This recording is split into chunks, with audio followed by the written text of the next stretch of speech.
Selamat malam, para pendengar setia. Selamat datang di acara siaran misteri, di mana kisah-kisah menyeramkan dan misteri malam menghampiri Anda. Malam ini, kami memiliki cerita yang akan mengguncang jiwa dan menggigilkan tulang belulang Anda. Sebuah kisah yang ditulis oleh Sinta Diari yang berjudul Semesta Gaib Gunung Kerinci. Di tengah keheningan dan kegelapan malam, tersembunyi rahasia-rahasia gaib dari Gunung Kerinci yang menjulang tinggi. Tempat di mana batas antara dunia nyata dan gaib menjadi kabur dan makhluk-makhluk tak terlihat berkeliaran. Bersiaplah untuk merasakan dinginnya udara pegunungan yang membelai kulit Anda, serta bisikan-bisikan misterius yang menggelitik telinga Anda. Apakah Anda berani untuk memasuki semesta gaib ini bersama kami? Pegang erat-erat kursi Anda dan biarkan ketakutan menyelimuti hati Anda. Inilah semesta gaib Gunung Kerinci. God Hall.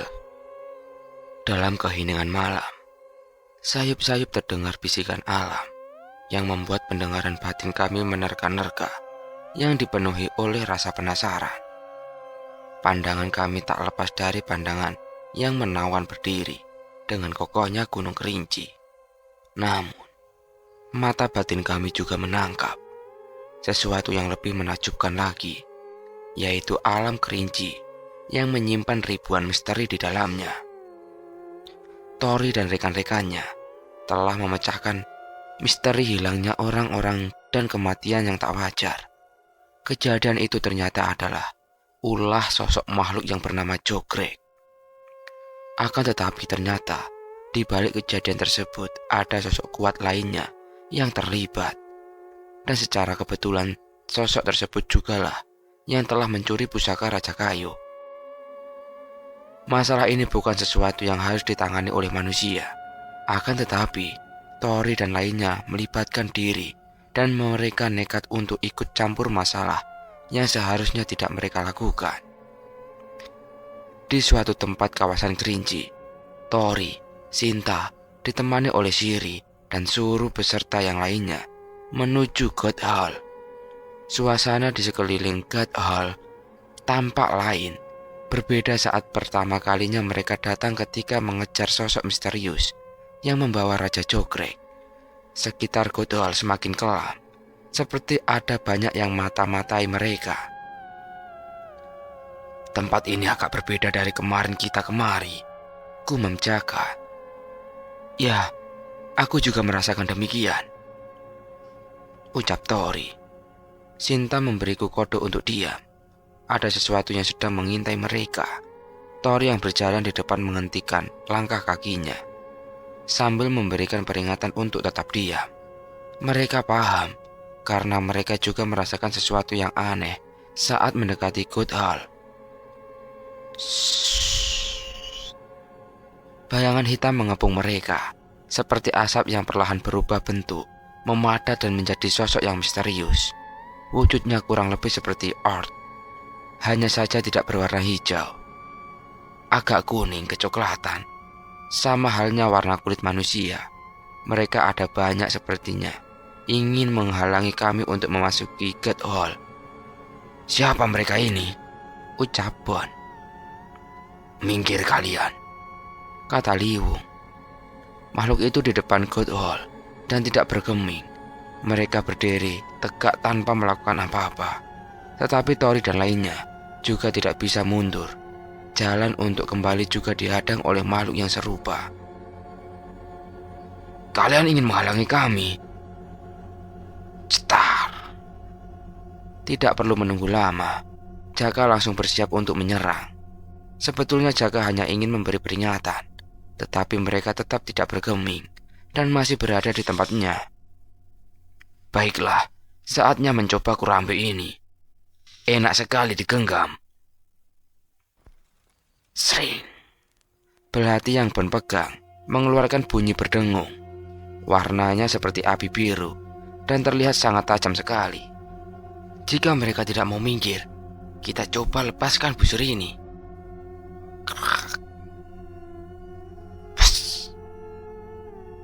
Makhluk itu mencoba menangkap anak panah yang dilepaskan oleh Tori.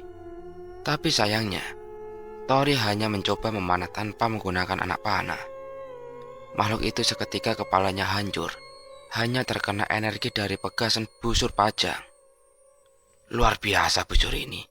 Tanpa menggunakan anak panah saja, sudah sehebat ini, gumam Tori. Itu sudah pasti, Tuan.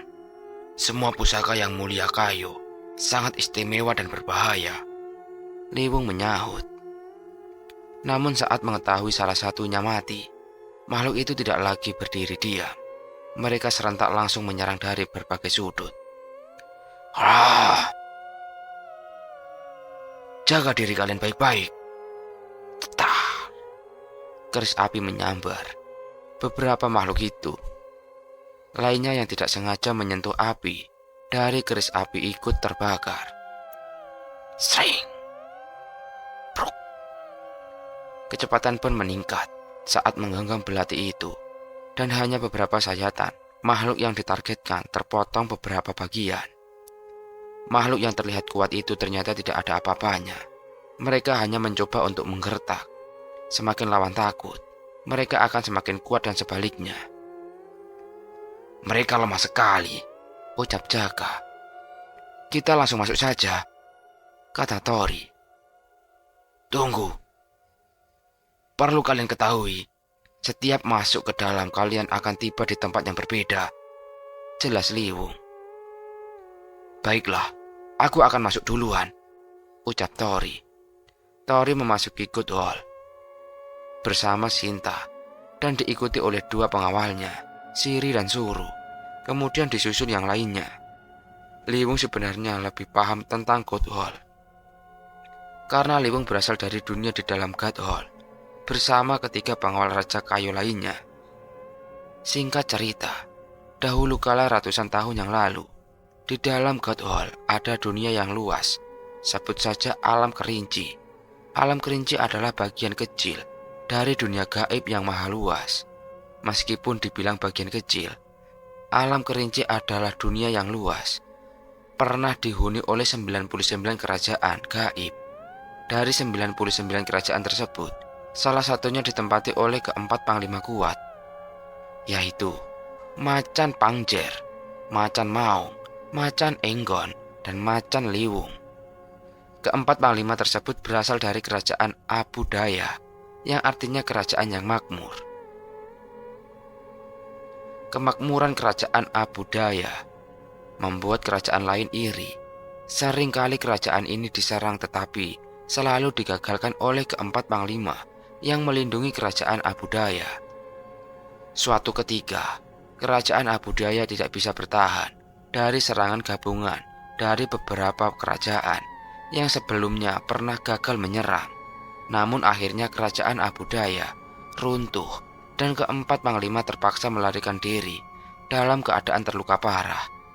Saat itu Raja Kayu yang masih muda secara kebetulan menemukan God Hall dan masuk menjelajahi alam kerinci untuk menambah pengalamannya. Namun saat Raja Kayu memasuki God Hall, di alam kerinci sedang dilanda perang yang maha dahsyat. Raja Kayu mengurungkan niatnya untuk melanjutkan menjelajahi alam kerinci. Raja Kayu berniat untuk kembali, tetapi secara kebetulan bertemu dengan keempat panglima tersebut dalam keadaan terluka parah. Raja Kayu merawat mereka hingga cukup membaik. Mereka berempat merasa beruntung. Mereka berempat merasa berhutang budi dan mengabdikan diri mereka kepada Raja Kayu. Karena alam kerinci sangat berbahaya, Raja Kayu segera meninggalkan tempat tersebut diikuti oleh mereka. Beberapa puluh tahun kemudian setelah mengikuti Raja Kayu, keempat panglima tersebut semakin bertambah kuat. Mereka mengikuti Raja Kayu menjelajahi dunia gaib yang tidak ada habisnya. Raja Kayu dinobatkan menjadi raja. Keempat panglima meminta izin untuk kembali ke alam kerinci mereka. Kembali ingin membalas dendam. Namun alam kerinci juga sudah jauh berubah. Dari 99 kerajaan, hanya menyisakan 3 kerajaan besar yang disebut Kerajaan Jaladi, Kerajaan Janaloka, dan Kerajaan Jagratara. Kerajaan Jaladi memiliki perairan yang luas. Kerajaan ini selalu berseteru dengan kerajaan Jagratara. Meskipun penghuni kerajaan Jaladi lemah dalam hal kekuatan, tetapi mereka tidak terkalahkan jika berada di perairan. Kerajaan Janaloka, kerajaan ini tersembunyi di dalam hutan yang lebat. Penghuni dari kerajaan ini kebanyakan adalah sosok buangan atau sisa-sisa dari berbagai kerajaan yang telah hancur. Kerajaan ini konon dipimpin oleh makhluk yang berasal dari dunia manusia. Kerajaan Jagratara, kerajaan ini hampir menyatukan 99 kerajaan. Lebih tepatnya menguasai daripada menyatukan. Kerajaan ini juga dihuni oleh sosok yang sangat kuat. Tidak ada yang menandingi mereka di alam kerinci. Keempat panglima pelindung Raja Kayu hanya bisa mencari informasi. Mereka tidak tahu harus balas dendam kepada siapa. Akhirnya mereka melupakan untuk balas dendam dan kembali di sisi Raja Kayu hingga akhir hayatnya. Selama ratusan tahun, mereka tidak pernah kembali ke alam kerinci dan terjadilah suatu kejadian saat pusaka Raja Kayu dicuri. Enggon, Maung, dan Liwung akhirnya kembali ke tempat asal mereka untuk memenuhi tanggung jawabnya merebut pusaka Raja Kayu yang telah diambil. Saat itu Tori mengawali memasuki God Hall. Dia tiba di suatu dataran tinggi yang tandus. Kondisi di sana sangat buruk. Hujan deras membasahi wilayah tersebut. Air hujannya berwarna hitam seperti tinta dan mampu mengikis jiwa seseorang jika terlalu lama terkena air tersebut. "Berada di mana kita ini?" ucap Tori. "Air hitam. Suamiku, ayo segera tinggalkan tempat ini," pinta Sinta. "Kenapa buru-buru istriku? Jika terus-menerus terkena air hujan ini, akan buruk bagi kita." Mereka segera meninggalkan wilayah dataran tinggi tersebut dan turun ke tempat yang lebih rendah, menuju ke wilayah hutan yang ada di depan mereka. Air hujan hanya turun di sekitar dataran tinggi, tidak sampai ke hutan. Bahkan air hujannya langsung lenyap saat menyentuh sesuatu. Dan tidak ada tanda-tanda kehidupan di area tempat tersebut. "Siri, suruh, periksa situasi di dalam. Pastikan semuanya aman," perintah Sinta. Siri dan Suru memasuki hutan terlebih dahulu. Tori dan Sinta menunggu di luar hutan. Tidak ada jalan lain lagi kecuali memasuki hutan. Di alam gaib sangat luar biasa, ada pohon bisa tumbuh di sana, apalagi menjadi hutan yang luas. Meskipun tumbuhan yang ada di sana sangat berbeda dengan di dunia manusia, alam kerinci jauh lebih baik daripada situasi di dalam gerbang neraka. Alam kerinci bahkan ada danau yang bersih tidak jauh dari Tori berdiri, dan juga hewan-hewan aneh yang Tori temui. Kondisinya sama saja seperti hutan pada umumnya, hanya saja ada perbedaan bentuk dan penghuninya, seperti kawanan semut sebesar kambing, burung yang panjangnya seperti pesawat terbang, dan hal tidak masuk akal lainnya. Tentunya hutan yang ada di sana memiliki tumbuhan dengan ukurannya yang luar biasa besar sekali. Sesaat kemudian Siri dan Suru kembali. Mereka memastikan keadaan aman. Lalu Tori dan Sinta memasuki hutan itu tanpa ragu. Mereka tidak tahu bahwa hewan-hewan penghuni hutan tersebut sangatlah ganas. Hewan terkecil seperti semut saja sebesar kambing, apalagi hewan-hewan predator yang berada di dalam hutan tersebut. Dari pepohonan yang besar dan menjulang tinggi, daun-daun merah seukuran setengah lapangan bola berguguran. Bro, bro. Suara daun berjatuhan, bagaikan sebuah rumah jatuh dari ketinggian 1000 meter. Pastinya itu menghalangi dan menyulitkan jalan yang dilalui Tori. Ukuran hutan di sana memang tidak wajar. "Ini aneh sekali.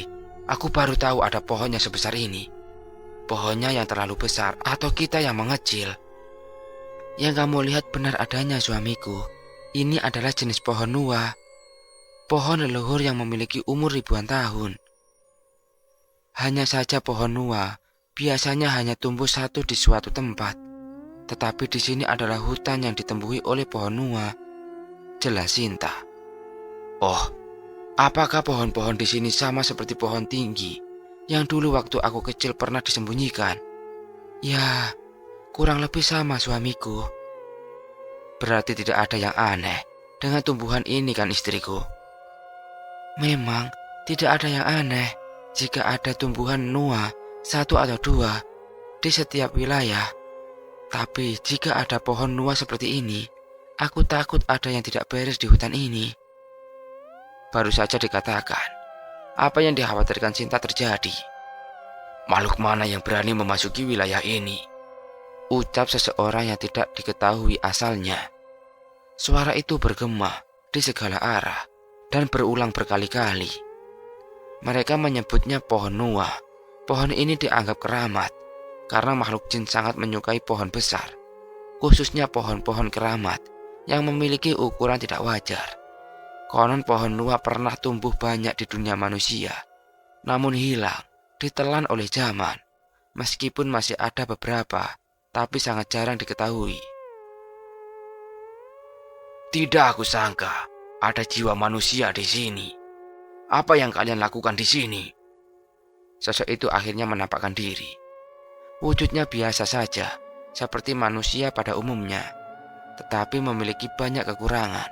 Tidak memiliki rambut, telinga, wajahnya buruk, dan sebagainya.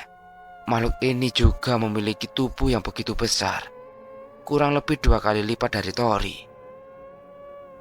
Ini jalan satu-satunya yang bisa kami lalui.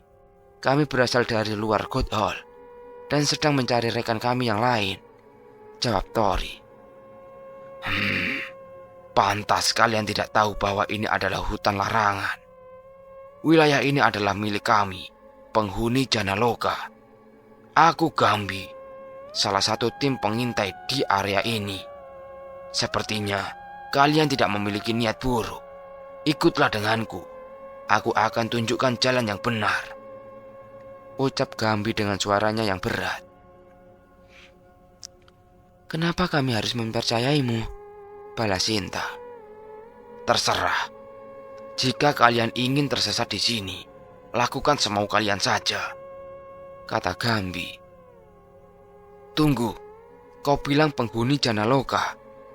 Bolehkah kami bertemu pemimpin kalian? Ucap Tori. Suamiku, apa yang kau katakan? Kata Sinta khawatir. Tenanglah, aku rasa dia tidak memiliki niat buruk, balas Tori. Ikuti saja aku, Gambi katakan. Semakin kami berjalan jauh, pohon-pohon yang besar yang terlihat menjadi kecil seukuran pohon normal. Kenapa pohon-pohon ini menjadi mengecil?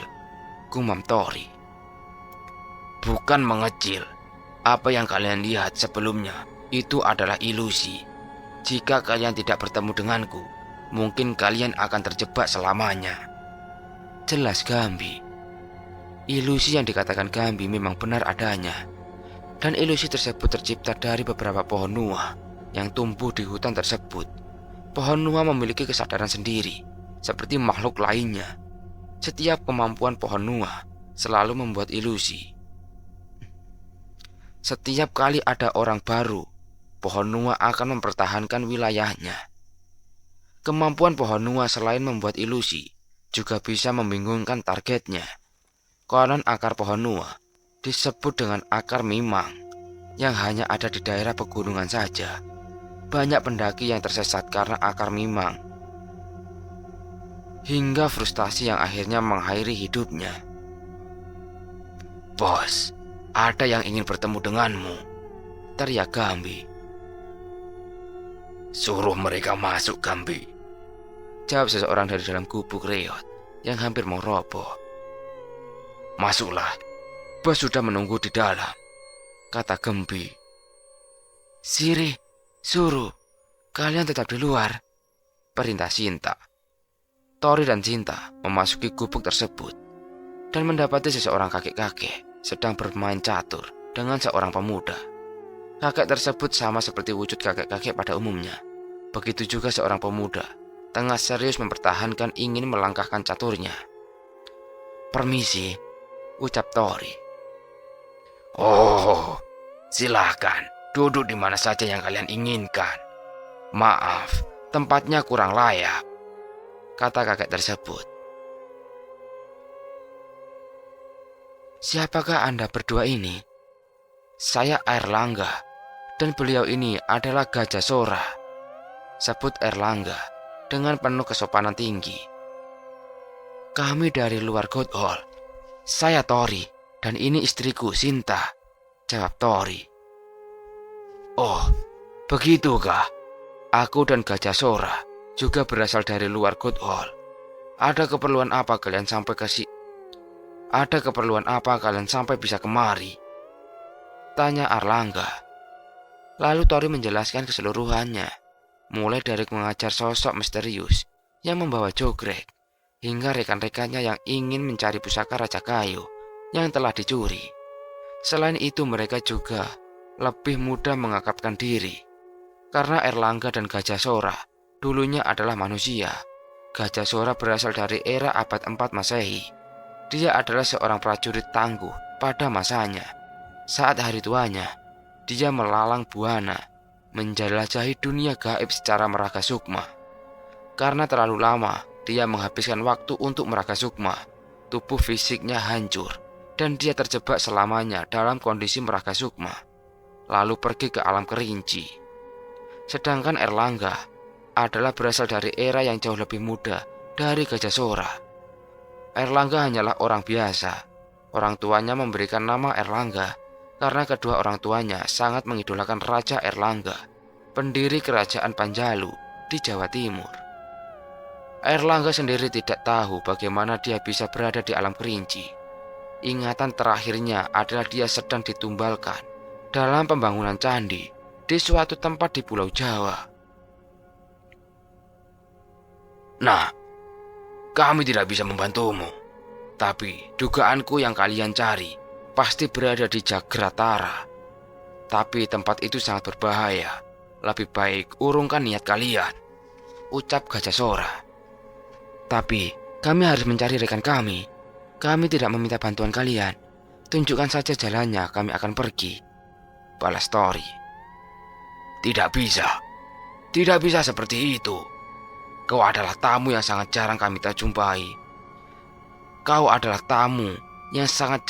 jumpai. Lagi pula, kau juga berasal dari tempatku berasal. Mana bisa aku diam saja? Aku sendiri yang akan mengantarkanmu, kata Gajah Sora. Aku juga akan ikut. Sahut Airlangga. Janaloka sebetulnya bukan sebuah kerajaan seperti yang Liwung ketahui. Janaloka hanyalah perkumpulan para makhluk sisa-sisa dari beberapa kerajaan yang telah hancur. Janaloka sendiri memiliki arti dari dunia manusia, karena pemimpin Janaloka, yaitu Gajah Sora, memang berasal dari dunia manusia. Dan juga Airlangga sebagai teman dekat Gajah Sora. Hutan Noa melindungi mereka. Tidak sembarangan makhluk bisa memasukinya. Dari sudut pandang lain, Janaloka adalah pasukan netral. Mereka tidak ikut campur urusan kedua kerajaan. Janaloka lebih sering berada di dalam hutan dan mengasingkan diri mereka dari dunia luar. Suara auman menggema di seluruh hutan hingga membuat getaran yang hebat. Suara apa itu? Tori kaget. Itu makhluk buas yang sengaja kami kurung. Dia pernah mengamuk di sini, jelas Airlangga. Makhluk buas seperti apa? Tanya Tori penasaran. Dia siluman harimau yang ganas. Banyak dari kami binasa karenanya, lanjut Airlangga. Bolehkah aku melihatnya? Pinta Tori. Tunjukkan jalannya, Airlangga, perintah Gajah Sora. Mereka menuju tempat sosok buas itu. Ditahan. Tori bukan hanya penasaran, tapi juga ada dugaan lain. Keluarkan aku dari sini, sialan. Suara buas itu berontak yang berada di kerangkeng besi hitam. Dia, makhluk buas itu. Dia sudah berada cukup lama di sini. Kami enggan melepasnya karena takut dia mengamuk lagi, kata Airlangga. Tua bangka sialan, lepaskan aku, teriak sosok tersebut. Oh, kau masih saja keras kepala, jawab Gajah Sora. Tunggu, apakah kau macan Enggon? Tanya Tori. Bagaimana kau bisa tahu nama aku manusia? Jawab Enggon. Di tengah lebatnya hutan, terdengar auman yang sangat menggetarkan jiwa. Ternyata di sana ada sosok makhluk buas yang dikurung. Sosok tersebut adalah jenis harimau tercepat di dunia, makhluk siluman citah yang tidak lain adalah macan Enggon, salah satu pengawal pribadi Raja Kayu. Bagaimana kau bisa tahu nama aku manusia? Kata Enggon. Apa kau mengenali makhluk ganas ini? Tanya Gajah Sora pada Tori. Tidak, tapi aku tahu dia, jawab Tori. Hei manusia, jawab pertanyaanku. Enggon kesal diabaikan. Shh, tap. Busur pajang muncul di genggaman Tori. Apa kau mengenali ini? Tanya Tori sambil menunjukkan busur pajang. Dari mana kau mendapatkan busur pajang? Jawab manusia. Enggon semakin marah saat melihat busur pajang. Apakah seperti itu caramu meminta tolong? Lihat posisimu sekarang. Jangan bertindak arogan, kata Sinta yang mulai emosi dengan sikap Enggon. Tenanglah istriku. Wajar baginya bersikap seperti itu. Puluhan tahun dia dan Liwung menjaga pusaka Raja Kayu tanpa melihat dunia luar. Pastinya tidak ada yang bisa dia percaya. Tori menenangkan Sinta. Kau tahu siapa yang mulia Kayu? Bahkan kau juga tahu tentang Liwung. Siapa kau ini manusia? Bagaimana bisa busur pajang ada padamu? Bagaimana dengan Liwung? Tanya Enggon. Tori kemudian menjelaskan. Aku bukan siapa-siapa. Aku hanya kebetulan tahu tentang kalian. Singkatnya seperti ini. Sebetulnya Tori enggan untuk mengatakan panjang lebar. Tapi Enggon harus tahu kejadian yang sebenarnya.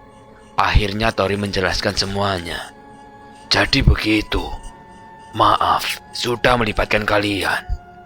Jika bukan tua bangka sialan ini, aku pasti bisa mengejar sosok yang mencuri pusaka yang mulia Kayu. Terang Enggon. Erlangga, bisakah lepaskan dia? Pinta Tori. Tapi, keluarkan dia Erlangga, ucap Gajah Sora. Tapi Tuan, jika makhluk ini mengamuk lagi, akan merepotkan. Erlangga khawatir.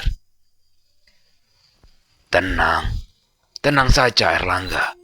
Teman kecil kita ini bisa mengurusnya sendiri. Lagi pula mereka punya misi yang sama. Lepaskan dia, kata Gajah Sora.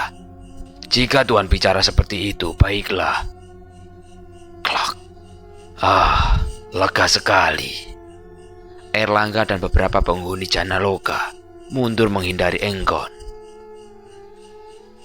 Terima kasih manusia. Siapa namamu?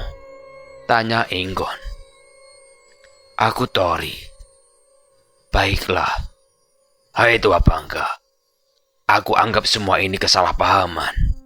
Pengikutmu yang mati di tanganku, itu ulah mereka sendiri yang tiba-tiba menghalangi jalanku sebelumnya, kata Enggon. Tidak perlu dibahas lagi. Mari, aku antar kalian keluar dari hutan ini, jawab Gajah Sora. Pertemuan Tori dan Enggon bisa dikatakan takdir. Namun untuk kedepannya, masih tidak diketahui akan seperti apa akhirnya. Alam Kerinci adalah tempat yang berbahaya. Tidak ada hukum di wilayah ini. Kekuatanlah yang mengendalikan semuanya.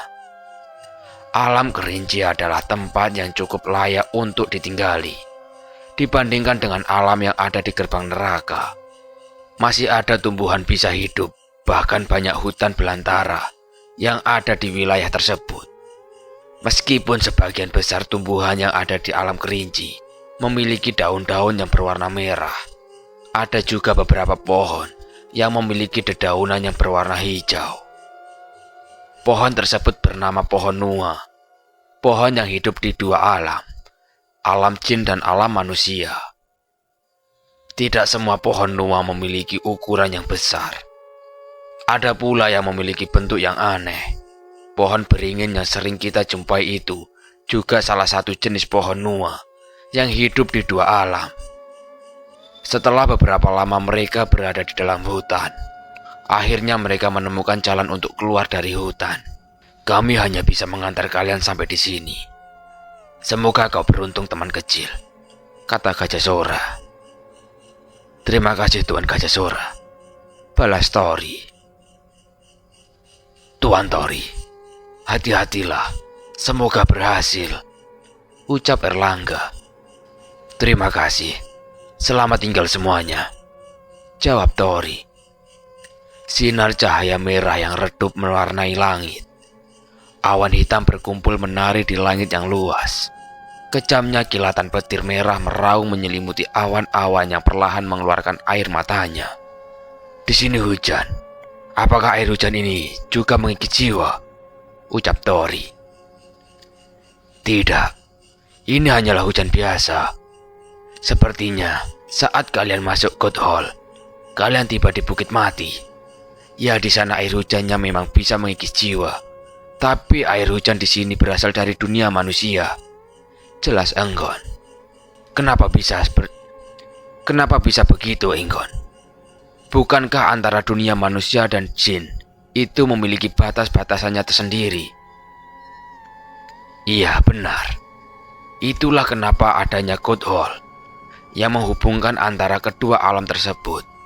Tetapi tempat yang paling banyak terhubung antara dua alam ini adalah langit, kedua lautan, kemudian daratan,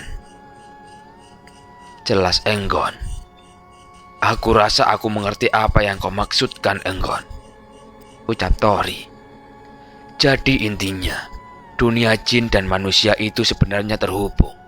Jika di dataran bisa ditemui melalui gerbang-gerbang gaib yang ada di penjuru dunia, tapi di gerbang tersebut banyak ditemui di udara di ketinggian tertentu. Sekarang, kemana kita akan pergi, Enggon? Aku rasa kau jauh lebih paham di wilayah ini, kata Tori. Untuk saat ini, lebih baik mencari di mana Maung dan Liwung berada, jawab Enggon. Baiklah, kami akan mengikutimu. Tidak menunggu waktu lagi untuk memutuskan, mereka pergi meninggalkan hutan. Mereka berlari di tengah hujan yang lebat. Air hujan membasahi Tori.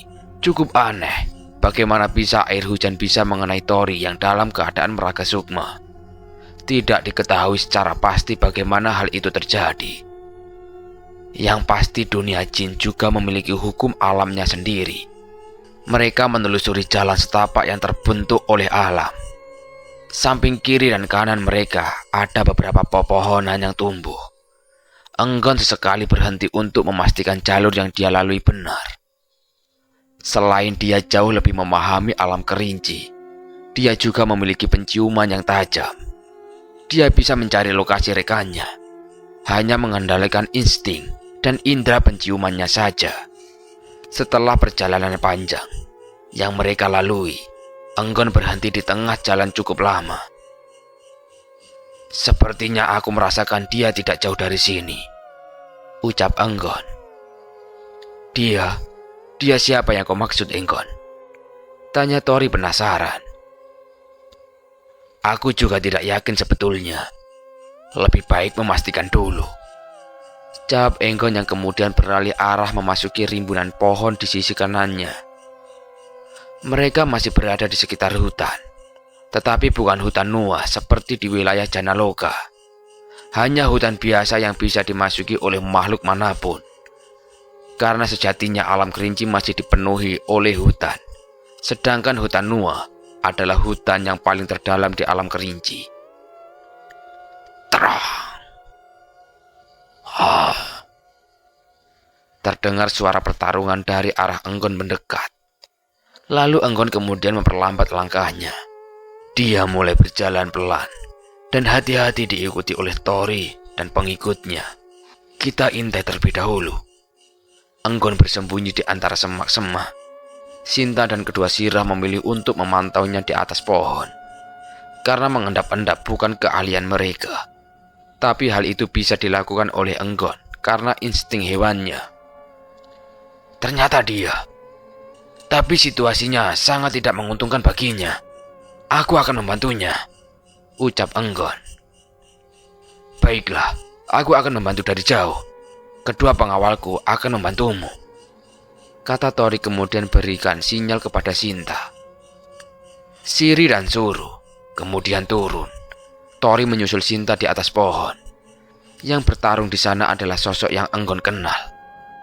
Dia sepertinya kewalahan menghadapi musuhnya karena dikepung oleh beberapa sosok yang cukup tangguh. Menyerahlah, sayangi nyawamu. Jika kau bersedia tunduk di bawah penguasa Jagratara. Dengan kemampuanmu itu, kau pasti langsung bisa mengambil posisi komandan. Tidak perlu keras kepala, kata sosok kuat yang duduk di batu besar tidak jauh dari tempatnya. Bakara. Turun kalian berdua. Hadapi aku langsung jika berani, balas dia. Bodoh kau. Sendiri kesulitan melawan bawahan kami. Bagaimana mau menantang kami? Kau ingin mati konyol? Menyerahlah, jangan keras kepala, kata salah satu makhluk yang duduk di samping Bakara, yaitu Golabo. Kata menyerah hanya untuk yang lemah. Lebih baik mati daripada menyerah, ucap dia. Dasar keras kepala. Habisi dia sekarang, perintah Bakara kepada bawahannya. Sosok itu sudah sangat kelelahan. Sebetulnya mudah baginya melawan bawahan Bakara jika dia dalam kondisi prima. Sosok itu pasrah akan nasibnya. Dia sudah cukup berjuang. Kenapa kau diam saja, Maung? Serat. Enggon menyerang sisi kanan musuh dan memporak-porandap formasi pengepungan. Enggon. Maung kembali bangkit karena ada harapan. Serak. Serat. Di sisi kiri serangan kombinasi Siri dan Suru juga melemahkan formasi pengepungan. Tidak lama kemudian Maung lolos. Mereka berdua, bukannya pengawal bocah itu. Di mana bocah itu berada? Kata Maung yang mengenali kedua sirah. Tidak perlu banyak bicara. Pulihkan kondisimu, biar kami yang tangani mereka, balas Enggon. Bakara dan Golabo yang duduk di atas batu besar akhirnya turun. Memangnya hanya dengan kalian bisa lolos dari kami? Golabo, ayo akhiri ini dengan cepat, kata Bakara. Baiklah, semuanya serang. Golabo perintahkan bawahannya untuk serentak menyerang.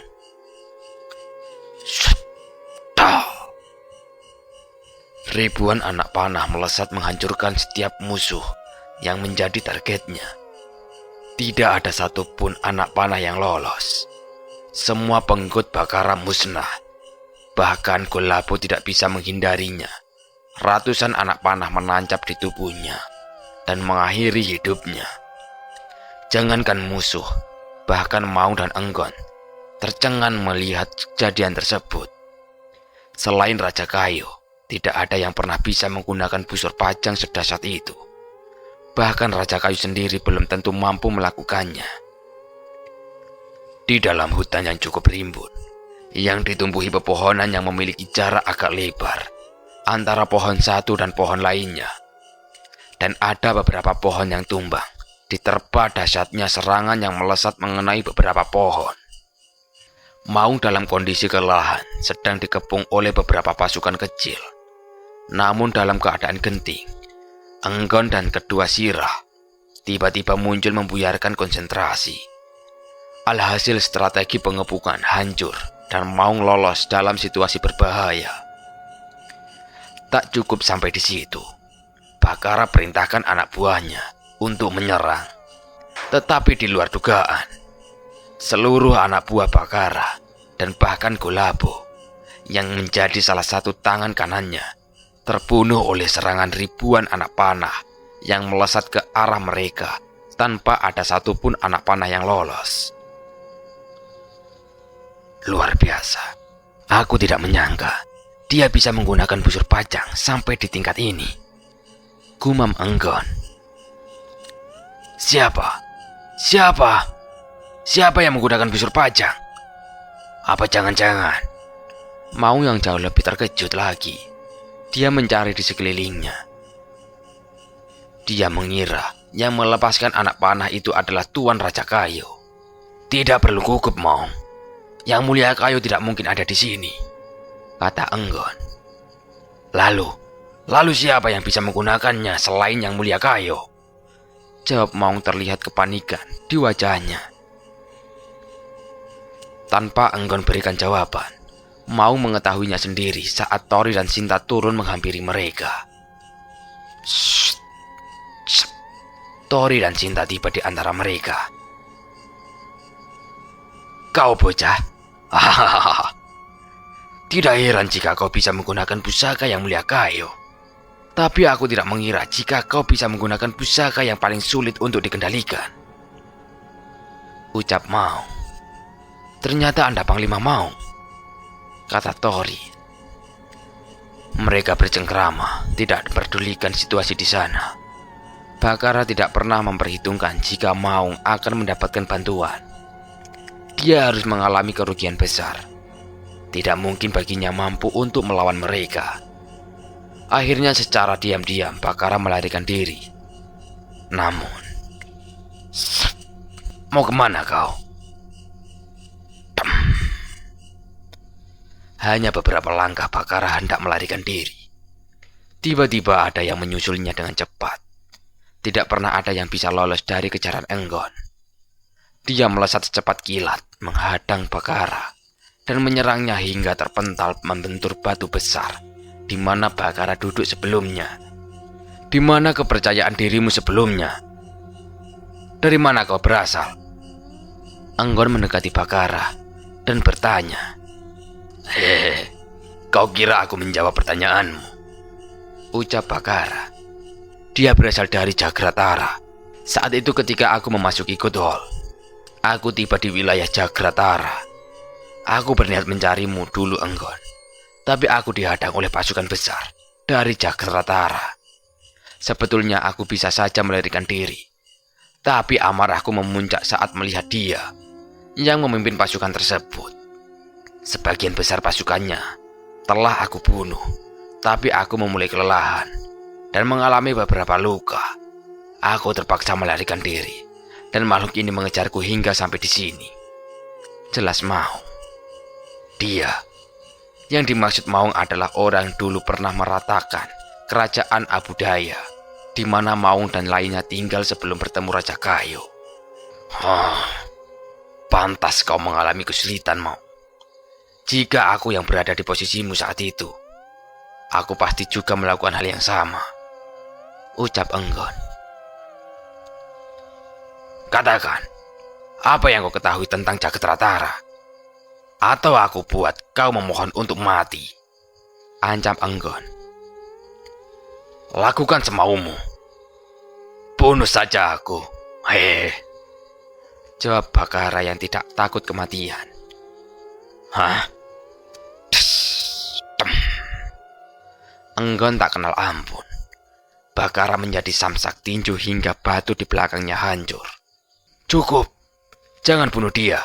Dia akan berguna, ucap Tori. Berguna apa?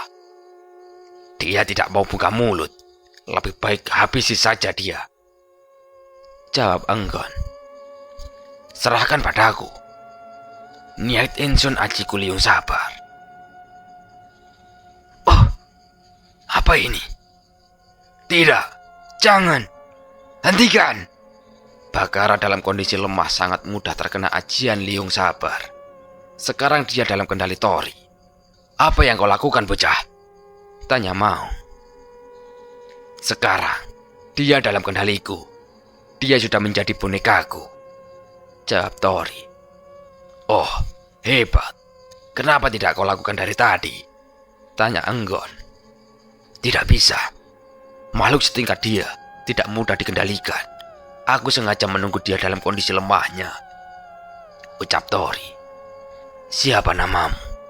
Dari mana kau berasal? Dan jelaskan apa yang kau ketahui di alam kerinci ini, perintah Tori. Namaku Bakara, Tuan. Aku berasal dari Lakote, salah satu dari 99 kerajaan.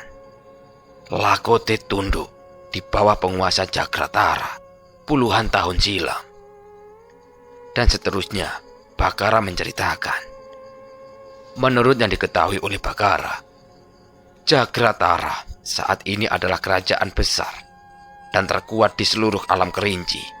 Hampir 99 kerajaan dikuasai oleh penguasa Jagratara. Sebagian bergabung dengan kerajaan Jaladi yang menguasai pesisir pantai. Ada juga yang bergabung dengan Janaloka yang memiliki wilayah di tempat terdalam di hutan Nua.